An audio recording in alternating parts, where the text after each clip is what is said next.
নারী সাফ চ্যাম্পিয়নশিপ নিয়ে আলোচনা করতে রাজধানীর খিলগাঁও থেকে যোগ দিচ্ছেন বাংলাদেশ নারী ফুটবল দলের সাবেক কোচ গোলাম রব্বানী ছোটন।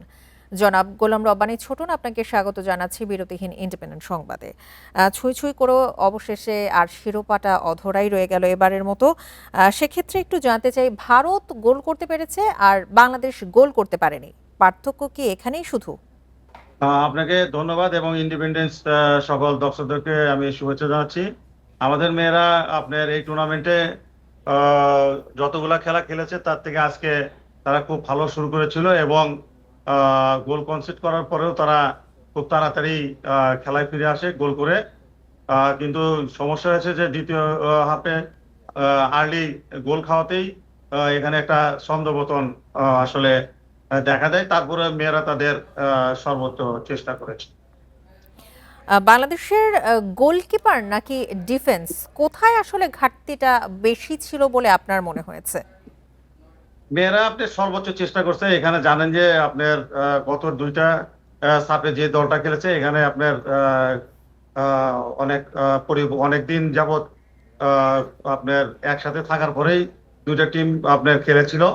তো এখানে বেশ কিছু নতুন মেয়েরা আসছে, তো পরিবর্তন আসছে, তারা তাদের সর্বোচ্চ চেষ্টা করছে। কিন্তু আপনার আর ইন্ডিয়া আপনার হলো হোস্ট এবার, তারা গত দুই সাবে চ্যাম্পিয়ন হতে পারে, তাদেরও একটা ছিল।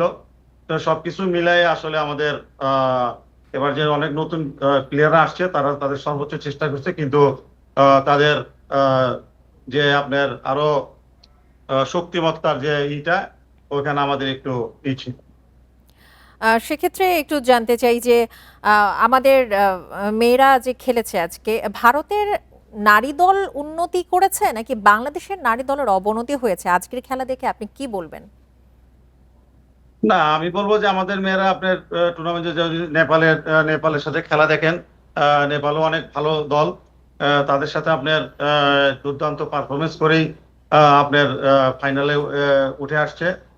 এবং আপনার এখানে আমি মনে করি যে আমাদের বেশ কিছু নতুন প্লেয়ার আসছে, তারা তাদের সামর্থ্য দিয়েই খেলেছে। কিন্তু আমি মনে করি যে যেহেতু গত দুইটা দল ছিল হলো অভিজ্ঞ প্লেয়ার ছিল, কিন্তু এখানে আপনার আবার নতুন প্লেয়ার আসছে, তারা তাদের সর্বোচ্চ চেষ্টা করেছে এবং এরা সামনের দিকে আমি আশা করি যে তারা ভালো করবে। আজকের নারী সাফ চ্যাম্পিয়নশিপ যদি বাংলাদেশ জিততো তাহলে লাল সবুজের হ্যাটট্রিক জয় হতো এটি। সেক্ষেত্রে একটু জানতে চাই যে নারী ফুটবলার তৈরির পরিকল্পনায় কি কোনো ঘাটতি আছে নাকি কোনো কোচিং স্টাফে কোনো ঘাটতি রয়েছে? মূলত না, আজকের যে বিষয়টি আমি আপনি বলছেন যে অনেক নতুন মেয়েরা এখানে দলে যোগ হয়েছেন, সেক্ষেত্রে আপনি সাবেক কোচ হিসেবে আপনার পরামর্শ চাই যে আমাদের দলকে উন্নতি করবার জন্য কি কি কোন কোন বিষয় আসলে নজর দেওয়া প্রয়োজন? না, এখানে আপনার পরিকল্পনা সবই আপনার ঠিকই আছে, কিন্তু আপনার আমি মনে করি যে গত দুইটা সাপে যে চ্যাম্পিয়ন হয়েছে ওই টিমটা অনেক দিন যাবত আপনার তারা একসাথে থেকে আপনার গত দুইটা সাপে চ্যাম্পিয়ন হয়েছে। এখানে আপনার বেশ কিছু মেয়ে নতুন আসছে, তারাও আবার একসাথে আপনার বেশ কিছুদিন যদি আপনার থাকে তখন আবার তাদের ম্যাচুরিটি বাড়বে। অনেক ইয়াং মেয়ে, যেমন আপনার সুরভি আছে, সে আপনার ন্যাশনাল টিমে আপনার নতুন আসছে। আপনার এরকম অনেকেই, মমিতা ন্যাশনাল টিমে নতুন আসছে। তো এরকম এদেরকেও সময় দিতে হবে। এরা সময় দিলে আমি মনে করি যে এই টিমটাও শক্তিশালী হবে এবং আমরা আবার ঘুরে দাঁড়াবো। জনাব গোলাম রব্বানী ছোটন, আপনাকে অসংখ্য ধন্যবাদ আমাদেরকে সময় দেবার জন্য।